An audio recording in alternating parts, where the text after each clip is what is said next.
Bonjour, je suis ici encore une fois avec Marianne Sébastien. Marianne, tu étais ma première interview partner depuis ma carrière. Oui, On je se me retrouve souviens. chez toi après 3 mois d'hôpital. Oui, Avec ton accident, tu t'es jamais plaint à l'hôpital. C'est juste fou comme tu as déjà vécu cette période-là. Et j'ai juste envie de savoir comment tu vas. oh, tu es gentil. Je crois que je vais très bien. J'ai été un peu cassée dans ma vie avec un os qui s'est cassé tout le long, le fémur, donc 3 mois sans bouger. Et je pense que c'est pas par hasard, c'est des opportunités de récupération. Je dors énormément. J'ai travaillé 30 ans pour des milliers d'enfants. Il y en a un qui nous appelait là tout à l'heure d'ailleurs. Incroyable, un enfant nous appelle de l'Argentine que tu as aidé quand il a eu 8 ans, il a 34 ans aujourd'hui. Ben, je l'ai sorti. J'ai plein d'enfants que j'ai vus des fois à 1 heure, 2 heures ou 2 jours et qui pensent que je suis leur maman parce que simplement j'ai été complètement Il avec eux. Mamita. Et je suis Mamita Mariana pour tout ce monde là-bas. Et c'est pas un orgueil parce que c'est vraiment un service. Ah voilà mon église. C'est joli, hein.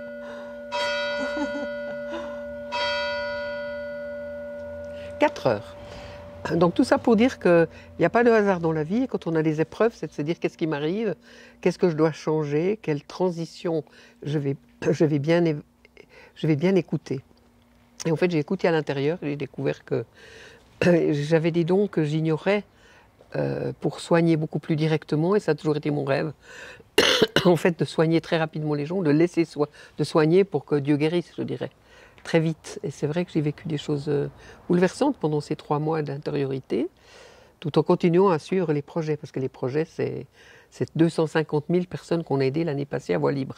Donc on les a aidées sur tous les plans, puisque on regarde le cœur des gens. Quand on est dans le cœur des gens, c'est pas seulement de l'éducation, c'est de l'éducation, de la formation. Il faut qu'ils aient de l'argent, donc du microcrédit, de la santé, beaucoup d'amour, suffisamment d'amour pour qu'ils puissent passer plus loin ce qu'ils ont appris. Et je pense qu'on n'est jamais sauvé si on ne sauve pas d'autres gens.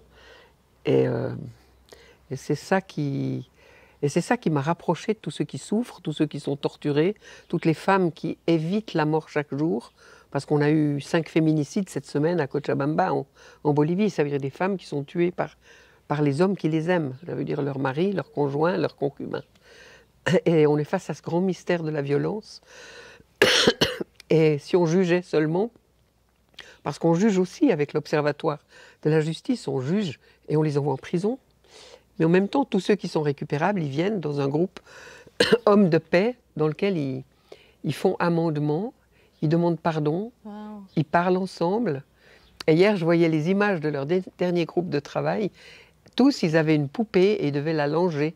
Et tu voyais tous ces hommes qui ont été des assassins, qui apprennent à langer les enfants, à langer les bébés, à faire la cuisine, et à prendre conscience qu'ils n'ont jamais... Ils ne se sont jamais mis 2 secondes à la place d'une femme qui porte 3 fois le prix de la vie en gagnant de l'argent, en s'occupant des enfants, en s'occupant de la maison et en aimant tout le monde, malgré tout. Et ces hommes, donc le programme qui suit, c'est quelque chose que toi tu as mis sur pied ou c'est quelque chose qui existe en Bolivie? On fait tout en groupe, mais si tu veux, j'ai initié le projet dans les prisons, j'ai donné tellement de microcrédits et je savais qu'on ne pouvait pas continuer avec... des assassins et des délinquants, sans un autre regard. Et un jour, dans une prison, on est arrivé on a fait un jeu. Dans une prison de 500 hommes, on a amené des bassines vides qu'on a données à chaque homme. Ils ont rempli d'eau toutes leurs bassines et après, ils ont lavé leurs mains. La violence vient d'où? Des mains.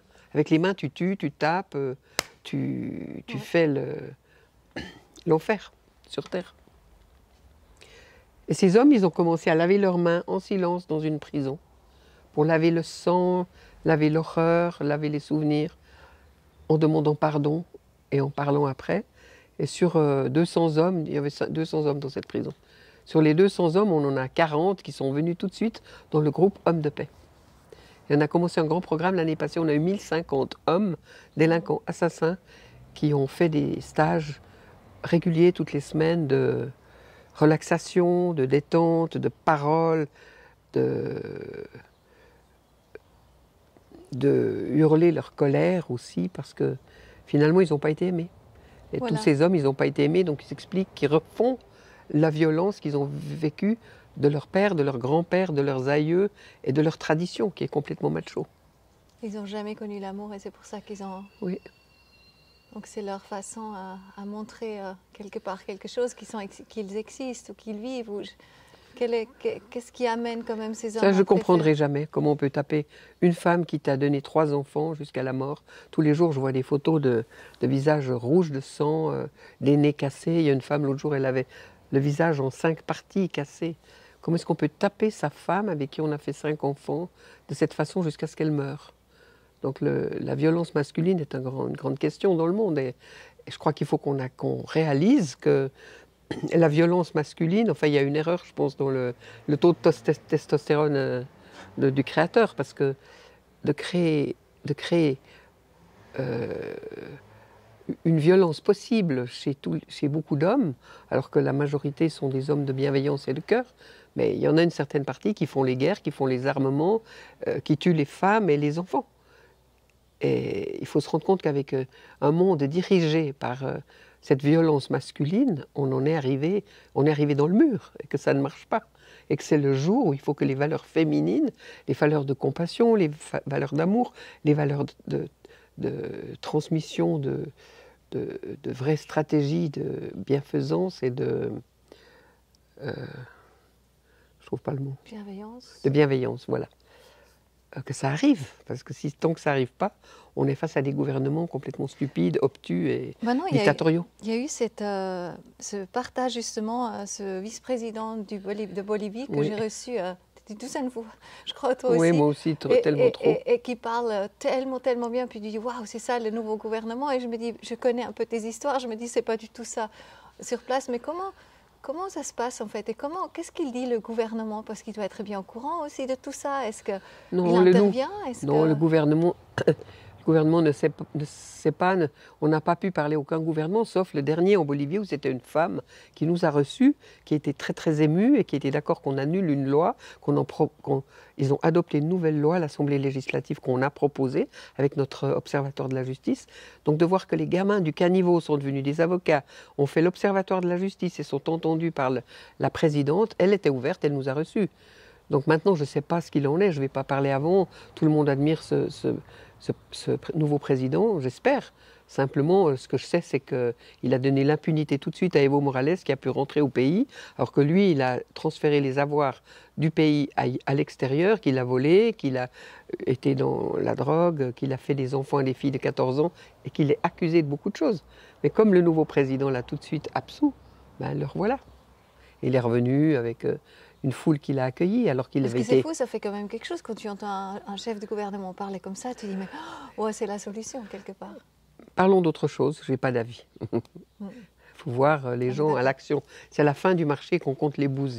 Il faut voir ce qui va se passer. Il faut voir comment les pauvres sont aidés. Moi, je suis depuis 30 ans en Bolivie et je n'ai jamais vu des pauvres aidés véritablement, formés véritablement, et surtout que les gouvernements ne comprennent. Oui, c'est pour ça qu'on a considéré dès le début qu'en fait les spécialistes de la misère, c'est qui? Ben, c'est les misérables, les pauvres. C'est eux qui savent comment on peut faire. C'est eux qui détiennent cette chispa, cette flamme d'enthousiasme qui peut changer les foules, tu vois. Et c'est parce que Mercedes, qui dirige l'Observatoire de la justice, a vécu en prison, a vécu toutes les sévices possibles, qu'elle sait ce que c'est que l'injustice. C'est pour ça que quand elle avait 15 ans, que je l'ai rencontrée à 13 ans déjà, je voyais, elle connaissait le code pénal par cœur. Donc quand tu as des gens qui ont vécu dans leur chair, dans leur profondeur, les choses, on ne va pas s'adresser à la superficialité des gens qui ont quelques règlements qu'ils ont appris à l'université. Il y a eu cette incroyable histoire, c'était en Serbie avec Marguerite justement, qui était toute petite, et puis après les soldats sont arrivés. Tu veux juste la raconter ici parce Oui, parce que ça illustre au fond tout ce qu'on a fait à Voix libre, c'est que c'est un nouveau gouvernement d'enfants et de jeunes et de femmes, les plus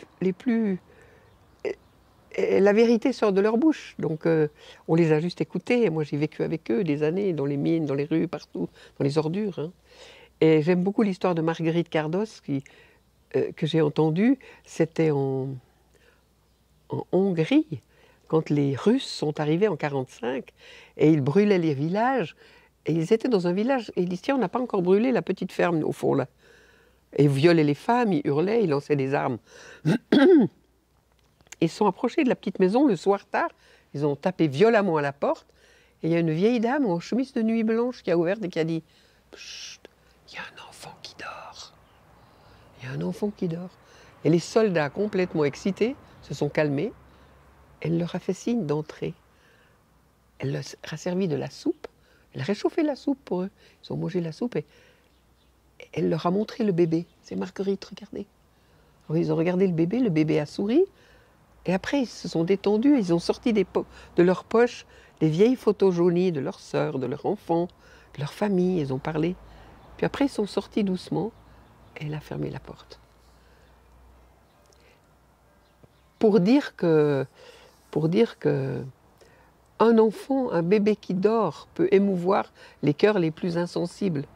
Donc comment est-ce qu'on construit des sociétés sur des valeurs masculines et macho pures, alors que les femmes et les enfants ont la clé dans le cœur, tu vois. Et quand toi tu vois ton exemple, ou moi je vois ton exemple, je me dis waouh, on devrait prendre ton exemple et voilà, le mettre dans le monde entier, parce que ça irait très très vite, c'est comme une vague en fait. Puisque tu dis une personne qui est aidée, en fait, va aider à elle de nouveau 1, 2, 3, jusqu'à 10 personnes. Et en fait, ça se fait. Donc, c'est extraordinaire de voir ce mouvement venir de Voix Libre. Est-ce que tu vois aussi ça comme un modèle pour le monde, puisque tu l'appelles aussi, c'est un nouveau modèle? C'est un nouveau modèle de société, mais mis en place par des cercles d'amis, tu vois. Et un cercle en entraîne un autre. Donc, on va pas prendre la grosse tête, au contraire, parce que je pense qu'on est très aidé. On est aidé tout le temps par un grand cercle de gens et par des forces spirituelles. Hein. On ne fait pas ça tout seul. Hein. On ne peut pas dire on a aidé 2,5 millions de personnes, oui, on est fantastique. Non, pas du tout. Oui, on a aidé tous les jours des centaines de gens et on accepte d'avoir cette baguette magique de pouvoir aider tous les jours des nouvelles personnes. Aujourd'hui même, j'ai un téléphone là, il y a une inondation terrible aux Philippines, on m'appelle. Donc oui, on nous appelle et Voix Libre va faire un transfert aujourd'hui pour venir au secours de ces gens aux Philippines qui ont entendu parler de Voix Libre. Parce que c'est un gilet jaune qui est là-bas et qui m'a amené un jour les éborgnés à Voix Libre. Donc je crois que c'est cette joie de savoir qu'on peut toujours dire oui. Est-ce que je me dis aussi que tu t'intéresses vraiment à tout le monde? Tu t'intéresses à tout le monde déjà qui vient chez toi, tu t'intéresses vraiment aux êtres en fait. Et ça, c'est peut-être vraiment la clé, de s'intéresser. En fait, plus que s'intéresser, c'est ouvrir la porte. L'aider. Tu voulais venir aujourd'hui, j'ai dit oui. Il me téléphone de Philippines, on dit oui. C'est de tout le temps dire oui, de ne pas louper les opportunités de notre vie. Ouais. Parce qu'on croit que c'est des choses qui vont nous charger, et c'est des choses en fait qui nous construisent et nous élargissent, tu vois. Et c'est vrai que hier, c'était la Roumanie. On a des villages en Roumanie qu'on aide. Ben, le prêtre qui gérait tout ça, il est mort. Et j'avais sa femme qui disait ils meurent tous de faim, comment on va faire? Je lui ai dit on va leur donner, planter plein d'arbres et 2 arbres fruitiers par personne. Nous, on peut aider beaucoup pour des arbres fruitiers. Et maintenant, on a fait un plan pour planter 20 000 arbres. Déjà hier, ils téléphonent de Roumanie et veulent en planter 2000. Donc, c'est écouter les intuitions qu'on a, écouter les rêves, les mettre sur du papier clairement. Et du coup, c'est comme si le monde le sait et vienne se servir dans cette ruche. C'est ça, c'est ça. Et ce qui est vraiment aussi très très touchant, tu as mis en place vraiment que, en fait, tout le monde qui fait partie de tes villages, en fait, ils ont maintenant leur propre jardin. Oui. Et ils plantent leurs propres légumes, arbres fruitiers. C'est fou, c'est beau. Je pourrais t'envoyer des images. Maintenant, on vient de terminer dans un village escarpé, avec des routes tellement dangereuses au bord du précipice, et toutes nos équipes ont eu le courage d'aller là-bas régulièrement, et ils ont fait une grande serre semi-souterraine. Ça veut dire qu'ils arrivent à avoir 4 récoltes par année, à 4000 mètres d'altitude. Wow. Et tu vois toute la population qui est tellement heureuse, et ils voient dedans, il y a déjà des récoltes d'épinards tout plein. Parce que dedans, quand on creuse à 2 mètres de profondeur cette serre, il fait plus 20 degrés, alors que dehors, il fait moins 10. Donc on se trouve avec un miracle de production, 4 récoltes par année dans un endroit où normalement rien ne pousse. Donc de découvrir qu'en fait on peut planter des arbres là où jamais on a planté d'arbres, qu'on peut faire planter des légumes, faire de l'agroforesterie là où ils ne savent même pas le goût des tomates, ils ne connaissent pas. Donc c'est de... Tu vois, j'avais un spécialiste qui me disait « Mais non, madame, vous ne pouvez pas planter dans les ordures, c'est le dernier endroit. » Ben oui, tous les recycleurs d'ordures, ils ont planté des arbres devant chez eux et ça pousse bien. Il y a déjà des citrons. Donc c'est de ne pas croire les limitations, de ne pas croire les spécialistes en fait. Et qu'est-ce que tu rêves pour notre monde dans 10 ans? Comment? Qu'est-ce que tu rêves pour notre monde dans 10 ans? Mais je rêve pas, je suis juste aujourd'hui. C'est ça mon problème. Je rêve pas, j'ai rêvé juste en pondant un dossier d'une semaine avec Coralie et, sur les planteurs d'arbres sont les racines du monde. On a mis ce titre avec des belles photos et on propose de planter 20 000 arbres dans les camps de réfugiés en Ouganda, en Afrique, au Kivu, pour les femmes qui sont survivantes d'un génocide, 1 million de femmes qui ont été violées et détruites dans leurs organes génitaux, mais on n'en parle même pas. Donc c'est avec les plus blessés, les plus tracassés, les plus exclus, les plus humiliés, qu'on a les plus grands résultats, quand on leur laisse une possibilité de réaliser des rêves qu'ils peuvent paralyser. Quand tu es pauvre, tu n'as jamais un sou pour aller acheter des graines au magasin ou acheter un arbre. Et on dit pourquoi ils ne plantent pas? Ben non, en Roumanie, ils ne plantent pas depuis 20 ans que cet ami est là-bas parce qu'ils n'ont pas à manger, ils n'ont pas d'école, ils n'ont pas de lieu pour se réunir, ils n'ont pas d'habits, ils n'ont pas de chaussures. Tu vas aller acheter un arbre? Ben non. Mais si on commence à leur montrer qu'ils peuvent avoir des fruits l'année prochaine, avec des beaux arbres qui peuvent avoir leurs légumes, Ouais. Tu mets leur propre responsabilité en tu route, mets en leur fait. abondance intérieure Aussi, ouais. en mûrissement. Magnifique. Et les arbres, c'est comme nos frères, ils vont parler à leurs arbres. Nos enfants, ils aiment les arbres comme leurs frères et leurs sœurs. Et Alberto, il a planté un petit arbre. Je voyais ce gamin qui a vu sa mère mourir sous ses yeux, tuée par le père. Et lui, il a planté 2 arbres. Il a un citronnier, un oranger. Ben, il s'appelle Alberto et Albertina. Comme ça, il a fait un petit couple. Et c'est ses arbres, c'est ses frères et ses sœurs qu'il n'a pas eu. Parce que la mère est morte trop tôt, et il dit c'est comme mon frère, mon soeur, il leur parle, il danse autour des danses de bénédiction. Il célèbre vraiment. Ouais. Waouh. Là, c'est vraiment l'ensemble qui se crée. Ben, c'est de voir comment les arbres nous guérissent aussi, tu vois. Ils sont fidèles, ils ne bougent pas de place, ils sont tout le temps là, ils donnent le meilleur d'eux. Et on peut capter leur bonne énergie et leur donner beaucoup aussi, tu vois. C'est comme ça qu'ils vont planter les forêts. Magnifique, t'es en route, hein. T'es en route pour. Merci. Merci à vous. Merci à vous. Katharina. Et à Katharina. Oui. Et sinon, ben, voili.org, vous pouvez nous joindre et participer. On a besoin de plein de bénévoles, plein de bonne volonté. Il y a plein de produits magnifiques à acheter qui servent directement sa communauté. Donc, oui, vous pouvez acheter en ligne tous les produits de Voili pour les cadeaux de Noël. Et puis surtout acheter des arbres. C'est acheter des arbres. Avec 20 arbres, on fait une petite forêt. Merci. Merci.